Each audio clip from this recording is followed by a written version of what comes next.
આજે અમે Mahadev education trust નાની બેગમવાડી ખાતે આવેલા હતા, જ્યાં આગળ ધ્રુવમ ફાઉન્ડેશનના ટ્રસ્ટી શ્રી મેઘનાબેનના નેજા હેઠળ મનબુદ્ધિના બાળકો તેઓની સાથે ભોજનનો કાર્યક્રમ રાખેલો હતો. તેઓને ડાન્સિંગ કોમ્પિટિશન રાખી ઇનામ વિતરણનો કાર્યક્રમ રાખેલો હતો.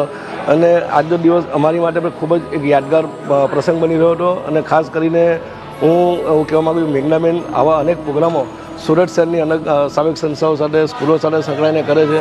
અને ભવિષ્યમાં પણ આ જ રીતે બાળકો માટે મેઘનાબેન કાર્ય કરતા રહે એવી અમારી શુભકામના. જ્યાં પણ મેઘનાબેનને અમારી જરૂર હશે અમે મેઘનાબેનની સાથે રહીશું.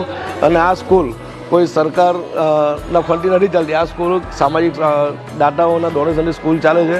અને શહેરમાં બી ઘણા લોકોને મારી વિનંતી છે કે આવી સ્કૂલોમાં જો આપ યથાયોગ્ય મદદ કરશો તો આવનારા સમયમાં આ બાળકોને ખૂબ જ સારું એક એજ્યુકેશન મળી શકશે. તેઓ ભવિષ્યમાં પોતાના પગ પર ઊભા થઈ શકશે.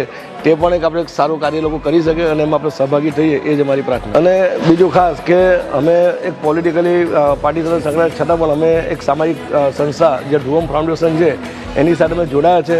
તો મારી આ શહેરની જનતા પર વિનંતી કે ખૂબ જ સારું કાર્ય આ સંસ્થા કરી રહી છે, તો આપણે પણ આ સંસ્થા સાથે જોડાઈએ અને એક સેવાના કાર્યમાં યજ્ઞમાં આપણે પણ જોડાઈએ એવી શહેરની જનતાને મારી વિનંતી.